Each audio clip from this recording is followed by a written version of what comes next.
할렐루야. 5월 28일 금요일 새벽 기도에 함께 드리시겠습니다. 사도신경으로 저의 신앙을 고백드리시겠습니다. 전능하사 천지를 만드신 하나님 아버지를 내가 믿사오며 그 외아들 우리 주 예수 그리스도를 믿사오니 이는 성령으로 잉태하사 동정녀 마리아에게 나시고 본디오 빌라도에게 고난을 받으사 십자가에 못 박혀 죽으시고 장사한 지 사흘 만에 죽은 자 가운데서 다시 살아나시며 하늘에 오르사 전능하신 하나님 우편에 앉아 계시다가 저리로서 산자와 죽은 자를 심판하러 오시리라. 성령을 믿사오며 거룩한 공회와 성도가 서로 교통하는 것과 죄를 사하여 주시는 것과 몸이 다시 사는 것과 영원히 사는 것을 믿사옵나이다. 아멘. 찬송가 289장입니다. 다 함께 찬양 드리시겠습니다.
거룩하신 하나님, 오늘 이 새벽에도 저희들을 불러주시고 주님 앞에 나올 수 있는 은혜를 주시니 감사합니다. 날마다 주 예수 그리스도 안에 있는 십자가의 능력과 주님 안에 있는 그 사랑으로 풍성하게 하여 주옵소서. 오늘도 주님의 말씀 앞에 서려고 합니다. 주님의 말씀을 함께 읽고 묵상하는 중에, 또한 그 말씀을 받는 중에 그 말씀을 통해 깨닫게 하시고 그 말씀으로 깨달은 바 순종하며 나갈 때마다 주시는 하나님의 복을 저희가 다 누리게 하여 주시옵소서. 거룩하신 예수 그리스도의 이름으로 기도드립니다. 아멘. 우리 하나님의 말씀을 함께 보시겠습니다. 출애굽기 23장 1절에서 13절입니다. 너는 거짓된 풍설을 퍼뜨리지 말며 악인과 연합하여 위증하는 증인이 되지 말며 다수를 따라 악을 행하지 말며 송사의 다수를 따라 부당한 증언을 하지 말며 가난한 자의 송사라고 해서 편복되이 두둔하지 말지니라. 풍설을 퍼뜨리지 말라고 그럽니다. 가짜 뉴스 또는 소문 이런 것을 퍼뜨리는 것은 양심적인 또는 윤리적인 행위가 아니겠죠. 자, 위증하지 말라고 그럽니다. 중요한 순간에 위증을 하게 될 경우에 그 피해를 본 당사자는 얼마나 억울할까요? 위증하지 말라. 많은 사람이 악을 행할 때 그 악을 동조하지 말라. 다 나쁜 길을 간다 그러고 다 은폐하자 그러고 다 이득을 위해서 속이자 그러고 라고 할 때 그건 아닙니다 라고 말할 수 있는 그 힘이 필요합니다. 그게 선지자적인 그런 자세고, 또한 믿는 성도는 그런 마음이어야 하는 거죠. 송사가 있을 때 다수의 이해관계를 생각해서 부당한 증언을 해서도 안 된다 말하고 있습니다. 어떤 조직 문화가 그렇잖아요. 자, 이런 거 다 감춰. 그래서 정말 해서는 안 될 것들이 조직 안에서 이루어지고 그것이 나중에 폭로가 됐을 때 사회적인 큰 문제가 일어날 때가 있습니다. 조직적인 은폐. 그거는 굉장한 폐단이요. 그래서는 안 되는 거죠. 모든 조직은 공정해야 되고 투명해야 되고 주님 앞에 부끄럽지 않은 그런 조직 문화를 만들어야 하는 거죠. 자, 다수의 이해관계를 생각해서 부당한 증언을 한다. 그것은 옳지 못한 것입니다. 가난하고 힘없는 자의 송사라고 해서 또 그렇다고 무조건 그의 편을 들어서도 안 되겠죠. 마찬가지로 부자고 힘 있는 사람이라 해서 또 그 사람 편에서 다 두둔해도 안 되는 겁니다. 늘 공정해야 하는 거죠. 요즘 최근에 한국에서는 손정민 군의 사망 사고 때문에 정말 그 경찰에 대한 불신의 문제들이 자꾸 이제 일어나고 있잖아요. 뭐 경찰 쪽에서는 경찰 나름대로 이제 그 입장을 얘기하는 거고, 또 그 의혹을 제거하는 사람은 또 의혹 제기를 하는 가운데 이렇게 서로 공방이 주고 가는 그런 과정을 봅니다. 이런 이제 분위기가 만들어지는 이유는 대한민국의 역사 안에서 있었던 조직적인 은폐 또는 날조, 그리고 증거가 불충분한데도 사람을 잡아넣는 그런 일들이 벌어지니까 거기에 대한 사람들의 그 의심의 눈초리가 있는 거죠. 결국은 하나님의 그 말씀은 홀이 없습니다. 구멍이 없는 겁니다. 하나님의 그 말씀에 조직과 또 모든 사람들이 다 한마음이면 정말 신뢰할 수 있는 사회 분위기가 조성이 되겠죠. 4절 5절입니다. 내가 만일 내 원수의 길 잃은 소나 나귀를 보거든 반드시 그 사람에게로 돌리지며 내가 만일 너를 미워하는 자의 나귀가 짐을 싣고 엎드러짐을 보거든 그것을 버려두지 말고 그것을 도와 그 짐을 부르지니라. 자, 누군가 소 또는 나귀를 잃어버렸는데 마침 그 소와 나귀를 발견했다 칩시다. 그럼 당연히 주인에게 돌려줘야죠. 그런데 그 주인과 나와 감정이 별로 좋지 않아요. 이때가 복수의 기회구나. 그래서 뭐 그 소나 나귀에게 해코지를 한다든지 그냥 그냥 그 무시를 해버린다든지 모른 척 한다든지. 자, 그러면 돼야 안 돼요? 안 된다는 겁니다. 그 사람과 관계가 안 좋다 하더라도 그 사람이 그 큰 어떤 그때 당시에 나귀다 소다면 그 집의 큰 재산 아닙니까? 자, 그런 것은 적극적으로 찾아주고 해야 되는 거죠. 그러면 또 그런 앙금이 또 풀어지는 기회가 될 수 있는 것 아니겠습니까? 어떤 사람이 또 가다가 어떤 도움이 필요합니다. 근데 또 봤더니 그 사람이 평소에 별로 감정이 좋지 않던 사람이네. 그러면 그냥 냉정하게 거절하고 모른 척하고 그냥 지나가고 싶은 그런 사람의 감정이 다 있지 않습니까? 근데 성경은 그거 역시 옳지 않다라고 말하고 있습니다. 자, 정의로움이라고 하는 건 자신의 감정을 이겨야 됩니다. 자신의 감정에 너무 치우쳐가지고 살면 정의로움을 잃어버릴 수가 있는 것이죠. 6절과 7절입니다. 너는 가난한 자의 송사라고 정의를 굽게 하지 말며 거짓 일을 멀리하며 무지한 자와 의로운 자를 죽이지 말라. 나는 악인을 의롭다 하지 아니하겠노라. 자, 재판을 할 때는 재판 받는 자에게 필요한 것은 정의로움입니다. 정의라는 건 뭡니까? 사실에 근거한 재판, 증거에 근거한 재판이어야 한다는 것이죠. 사실과 또 증거가 불충분한데도 그 증거를 조작을 한다든지 거짓 증인을 데려온다든지 하는 것은 다 불의한 것입니다. 그건 악인이 하는 일입니다. 재판을 받는 사람이 부자면은 항상 그 사람 편을 들고 또 가난하다고 또 불쌍하다고 그 사람 편 들고 자 그런 거 다 아닌 거죠. 정의로움이라고 하는 건 늘 공정해야 한다는 것입니다.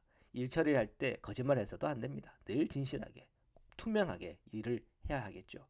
죄 없는 자, 의로운 사람을 처벌하면 안 됩니다. 성경에 보면은 죽이지 말라 그랬는데 자기의 어떤 그 목적을 위해서 죄 없는 사람도 의로운 사람도 죽이는 경우들이 있었나 봅니다. 자, 그거는 악인들이 하는 일입니다. 하나님은 그 악인들을 의롭다 하지 않습니다. 자, 세상에 되어지는 일들 속에 미얀마에서 일어나는 그 민주운동 저희들이 보고 있죠. 거기에 총 맞고 죽는 사람들이 있습니다. 그 사람들이 죄를 지었나요? 데모한다고 그게 큰 죄인가요? 그것에 대해서 총을 쏴서 사람을 죽인다. 그거는 악인들이 하는 일입니다. 마땅히 비판받을 만한 일이고 비난받을 만한 일이죠. 자, 계속해서 말씀을 보겠습니다. 8절입니다. 너는 뇌물을 받지 말라. 뇌물은 밝은 자의 눈을 어둡게 하고 의로운 자의 말을 굽게 하느니라. 자, 뇌물을 받아서는 안 됩니다. 뇌물이란 어떤 사람이 그 돈 또는 물건을 주었고 또 그 사실로 인해서 인사 처리를 할 때 그게 작용을 한다든지 재판을 할 때 그것이 영향을 끼친다든지 뭔가 결정을 해야 되는데 그것이 영향을 끼친다. 그건 다 뇌물이죠. 그건 액수가 크고 작고 간에 그거는 분명히 뇌물인 것입니다. 자, 이 뇌물로 세상이 돌아간다고 생각해 보십시오. 얼마나 세상이 썩어 문드러지겠습니까? 돈 없으면은 그냥 그게 그냥 그 한이 되는 거죠. 정말 실력이 있고 정말 능력이 있는 사람들 이 세상에 어떤 그 일들을 막고 치리하는 것이 아니고 또 공정한 절차를 위해서 인사 절차를 통해서 사람이 뽑히는 게 아니라 뇌물을 통해서 사람이 뽑힌다. 말도 안 되는 사실이 일인 것입니다. 정말 하나님의 그 말씀을 묵상하다 보면 공정한 사회가 무엇인가 가장 기본적이고 베이직한 것을 배우게 되죠. 결국은 공정성을 잃어버린 개인 또는 공정성을 잃어버린 사회는 결국 망하는 길로 가게 되는 겁니다. 회개하고 돌이키고 또 정말 공의로움과 정의로움을 향하여 나아가야 되겠죠. 자, 9절입니다. 너는 이방 나그네를 압제하지 말라. 너희가 애굽 땅에서 나그네 되었은즉 나그네의 사정을 아느니라. 자, 나그네를 압제하면 안 된다고 그렇게 말합니다. 오늘 이 문맥상을 보면 이민자를 얘기하는 거죠. 미국이라고 하는 나라는 사실 이민자의 나라 아닙니까? 원래 살았던 원주민들이 있었잖아요. 그런데 이제 그 영국에서부터 이렇게 건너오면서 점차 이렇게 정착을 하게 되는 과정이 있는데 사실 다 나그네죠. 자, 나그네라고 할 때 그 나그네의 입장에서 그 모든 것을 바라봐야 됩니다. 나그네가 나그네의 마음 아는 거 아닙니까? 근데 자신이 나그네 시절을 다 잃어버리고 나그네를 압제하고 차별하고 불의하게 행한다. 그거는 하나님의 뜻이 아니고 또 하나님의 마음을 아프게 하는 것입니다. 10절 11절입니다. 너는 6해 동안은 너희 땅에 파송하여 그 소산을 거두고 7째 해에는 갈지 말고 묵혀두어서 내 백성의 가난한 자들이 먹게 하라. 그 남은 것은 들짐승이 먹으리라. 내 포도원과 감람원도 그리할지니라. 자, 안식년에 관한 말씀을 기록하였습니다. 6년간 그 땅에 농사를 지었다면 7년 차에는 묵혀두라 그럽니다. 혹시 이제 묵혀뒀는데 거기서 뭔가 소산이 있으면 가난한 자들에게 또 그 들짐승들에게 먹게 하라고 말해요. 현대 발전된 농사 환경에서는 적절하지 않을 수가 있습니다. 그러나 오늘 이 말씀이 우리에게 전해주는 기본 정신이 있습니다. 그건 뭐냐면 안식과 나눔이라는 거죠. 이런 안식을 통해서 자연이 쉬고 내가 쉬고 내 이웃들이 쉬는 겁니다. 그리고 거기에서 거둬들인 수익에 관해서는 나누는 겁니다. 자, 어떤 사람이 어떤 큰 부와 번영을 이렇게 얻게 됐다고 생각해 보십시다. 그러면은 그 번영과 부 때문에 남들보다는 좀 더 쉴 수 있는 여유가 생기겠죠. 근데 그걸 나 혼자 다 쉬고 그 번영을 누리는 것이 아니라 내가 쉬어줌으로 인해서 많은 사람들이 일할 수 있는 기회를 주고 내가 쉼을 통해서 많은 사람들이 뭔가 먹을 수 있고 살아갈 수 있는 그런 기회가 많아진다고 한다면 좋잖아요, 그죠? 그러니까 일주일 내내 일만 한다. 그게 아니라 일주일에 한 번 쉬게 되면은 그만큼 우리가 일을 한 사람이 일을 다 못하잖아요. 그러면은 그것도 시간을 모아 계산을 해보면 더 많은 사람들이 함께 일을 할 수 있는 그런 사회가 되겠죠. 그래서 노동의 양도 시간도 적절하게 분배가 되어야 되는 것이고 그래야 이 땅의 실업률도 사실은 이 실업률 문제도 해결할 수 있는 길이 있는 겁니다. 자, 그래서 이제 성경의 이 안식에 관한 영성 또 이 안식에 대한 이 가르침은 이 사회가 좀 더 자비롭고 또 좀 더 많은 사람들에게 부와 또 여유가 분배될 수 있는 그런 사회를 만들어 주죠. 자, 계속해서 말씀을 보겠습니다. 12절입니다. 너는 여세 동안에 내 일을 하고 일곱째 날에는 쉬라. 내 소와 나귀가 쉴 것이며 내 요정의 자식과 나그네가 숨을 돌리리라. 자, 안식은 개인적인 쉼을 넘어서 나만 쉬면 되나 그게 아니라 내 이웃도 쉬어야 되고 이 땅에 있는 피조물 하나님께서 우리에게 잘 다스리라고 주신 피조물들도 쉬어야 된다는 거예요. 자, 그것은 하나님의 사랑이고 그 사랑이 믿는 우리 성도들을 통해서 흘러가는 것이죠. 그것을 통해서 나와 이 세상은 하나님의 사랑을 경험하고 하나님의 자비를 경험하고 하나님의 은혜를 경험하게 되는 겁니다. 자, 그런 경험을 주는 쉼, 안식이 끊임없이 확장되어야 하겠죠. 13절입니다. 내가 내게 이른 모든 일을 삼가 지키고 다른 신들의 이름은 부르지도 말며 내 입에서 들리게도 하지 말지니라. 자, 다시 강조하는 것은 주님만 바라보라는 겁니다. 주님만을 의지해라. 주님만을 사랑해라. 주님 한 분이면 충분하지 않느냐. 자, 이 도전이 절대신앙입니다. 우리 성도들이 이 믿음과 이 신앙을 가지고 오늘도 주님께서 우리에게 허락하시는 축복과 은총을 다 누리시기를 주님의 이름으로 축원합니다.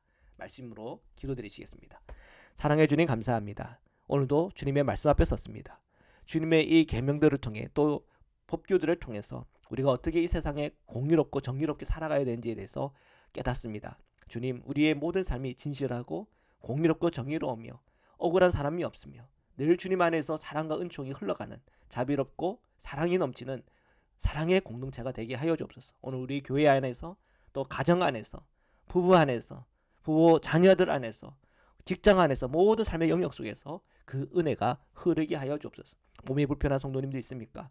오늘 주님께서 함께 해주셔서 그 모든 병에서 노임받게 하여 주옵시고 우리의 심령과 마음에 자유함이 있게 하시고 기쁨과 감사로 넘치게 하여 주옵소서. 우리 자녀들을 보호하여 주옵시고 특별한 주님의 은총으로 함께하여 주시옵소서. 거룩하신 예수 그리스도의 이름으로 기도드립니다. 아멘. 우리 주기도문으로 마치겠습니다. 하늘에 계신 우리 아버지여, 이름이 거룩히 여김을 받으시오며 나라의 임하옵시며 뜻이 하늘에서 이룬 것 같이 땅에서도 이루어지이다.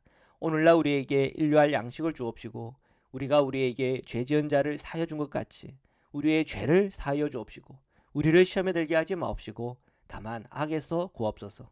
나라와 권세와 영광이 아버지께 영원히 있사옵나이다. 아멘.